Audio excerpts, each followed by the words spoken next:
Vivian C. Evans, Vivian Columbus Evans. Okay, and what's your birth date? 11/3/23. Okay. So you're 92. Six. No way. 96. Yeah, right. 96. There was a good picture. 96. So tell me, where'd you grow up? At Arley, Okay. This is hometown for you. hometown. And can you tell me a little bit about when you joined the service and where you went? You were in the Army, I see, by your hat. Yeah, I was in the 154th Signal Corps, Okay. attached to the 14th Armored Division. Okay. And we went to, we unloaded in Florida, in France, in October of 45. And we went up the Rhone Valley then, from Marseille. We unloaded at Marseille, France, Mm-hmm. and went up the Rhone Valley, and we went pretty easy all the way to Alsace, France. And Alsace, France is where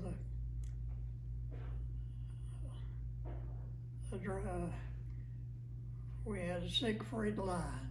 You've heard of it? I have.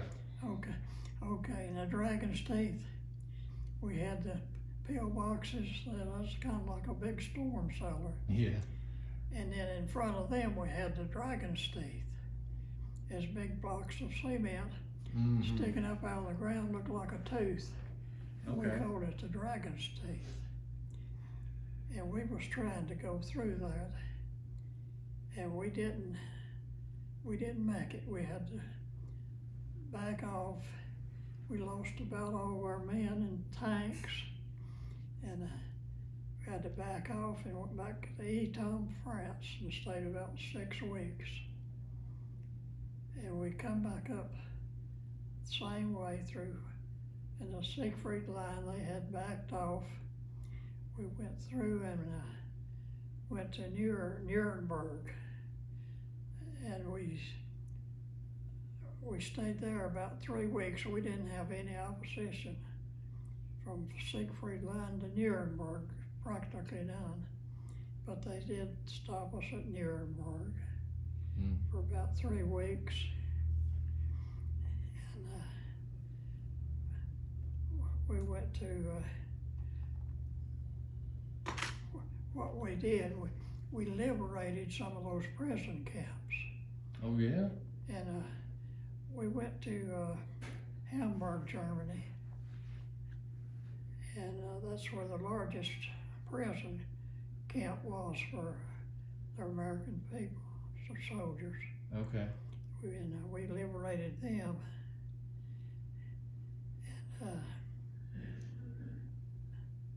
and then we headed on, and we wound up at about close to the Swiss Alps, and we did see Hitler's home. They called it the Eagle's Nest. Oh, you saw that? And How about that? you can see that. Okay. How much do you want? Tell me all you want to. Do you want me to tell the experience of trying to get through the Siegfried line? Sure. Okay. We was up at trying to go through the Siegfried line, and we stayed up there about 2 weeks trying to go through, and we used all our artillery up for end of January and February. We used our allotment up, and we was going one day. We saw the bombs that kept popping out to the side of us, but we couldn't hear no planes. And we pulled up to our building where our people was, and the driver said, "Here, take these in, and I'll keep the motor running," because it was getting hot around there. Mm-hmm. And I run upstairs. I knew where our people was. I run upstairs, and they hollered down. Well, I didn't have time to get out. The bomb hit the building. Oh, wow. And knocked me down, hit me on the hip, shrapnel did, and I couldn't walk. And my partner come up and got me and carried me down. And they said, "Put him in that ambulance." I said, "Don't put me in that ambulance." I said, "Put me in my Jeep." And he did. And we went out and go to the medics out past there and got my hip dressed. And I was out for 2 or 3 days, about 3 or 4 days. But then it wasn't that bad. Good. And it was driving at night. We had just guess it where we was going, and it was hard to find the places sometimes, but we had never failed to find them, except in Hamburg, Germany. We went out that night and it was so dark. I don't believe I've ever seen that dark. And every place we would go, we would wind up at the same intersection. And we wouldn't go to this, it'd have been right, because that was where the front lines was. And I knew they couldn't be far, because we went into Hamburg just before dark. And I knew the Germans didn't have time to get far away. And my partner said, "I'm gonna leave it up to you whether we go down that road or not." I said, "Well, I'll flip a coin." So I get me a coin out, and my stomach just sunk in. I didn't flip that coin. I said to my partner was, his name was New. And I said, "New, I know we have a perfect record of finding what we were looking for, but we don't anymore." I said, "We're going back." And we did, we went back. And we found out the next morning that there was German troops down that road. And if we'd have gone down there that night, I wouldn't be here today. Mm.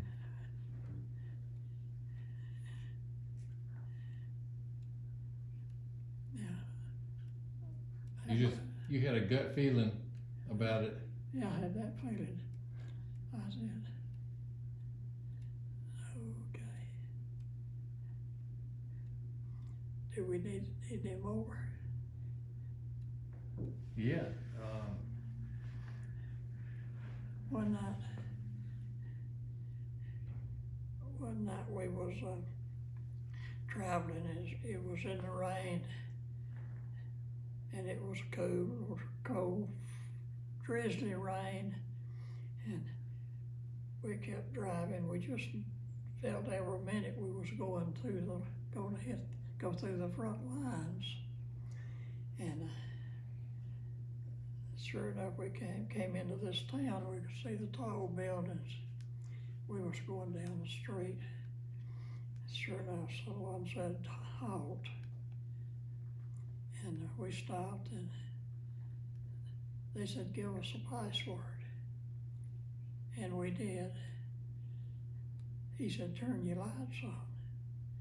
Well, we hadn't seen lights in weeks and weeks, but we turned the lights on. We was further back than we thought we was. And we turned the lights on and we circled around and come up on a big hill up there, and we could see to our left, we could see miles across there. And there was little roads all over that. And there was supply trucks. They just spaced out on all those roads. And that was a pretty sight I've ever seen. And I said, if heaven is any prettier than this, I've got to see it. And I know it is. And I told him, I said, you have to have the password to get in. And I know God has a password for heaven. And I said, that password is Jesus. Mm-hmm. And I felt like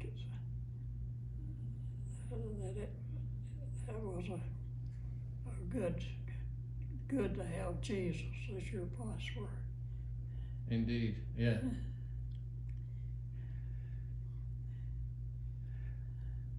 Do you know what town that was? I have no idea. I could tell you a lot, but that's part of it.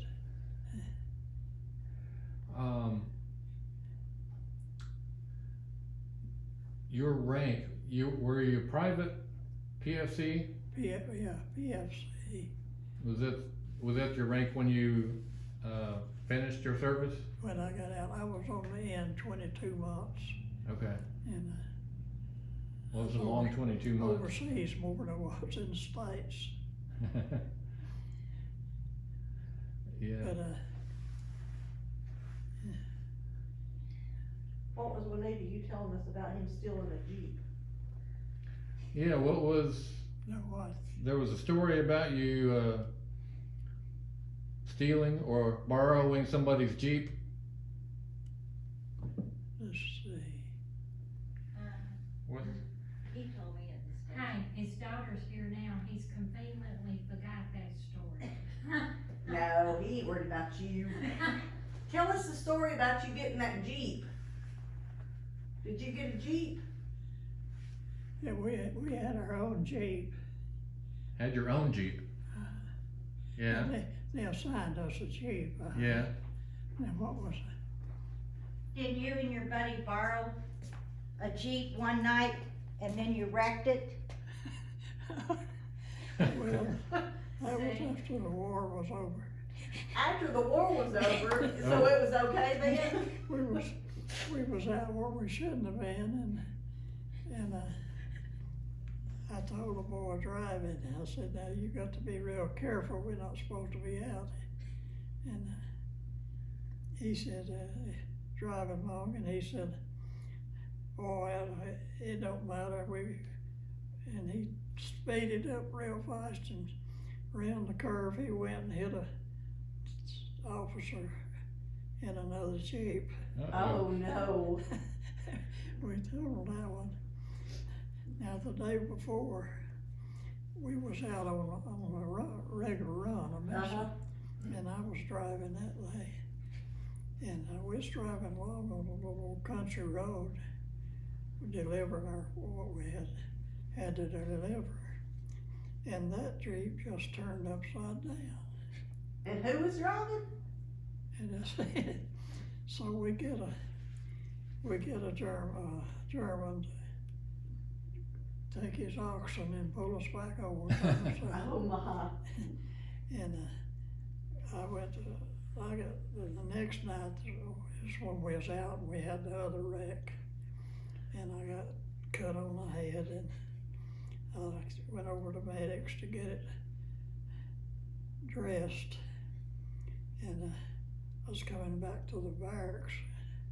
We were staying in a German rest camp for their pilots, and just as I was fixing to cross the street, my lieutenant drove up, he said, "Are you okay?" I said, "I'm okay." He said, "Didn't y'all have a wreck yesterday?" I said, "We did." And he said, "Okay, you're okay then." I said, "Right." So I got out of that.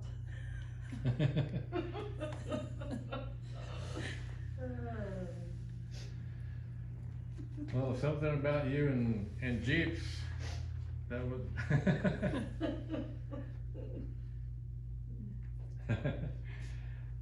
But that was after the war was over. That was after the war was over. You're still in Germany? We did, as long as we kept our Jeeps, we had plenty of gas and we could just sightsee, but we still had to do our regular runs. Yeah. But in the meantime, we could do sightsee. That's the way we went out to Hitler's hideout, the Eagle's Nest, they call it, and looked at it. That was way up in the mountains, right? It was really nice in there, and we just saw the two bottom stories because the elevator was out, but it was fancy and silverware was shiny. It was up to date on that, really. Well, I heard some of the silverware was taken by some soldiers, along with a lot of wine. Yeah. Does he know about that? Are you trying to get him to tell you? Because he's not hearing you either one. I do want to get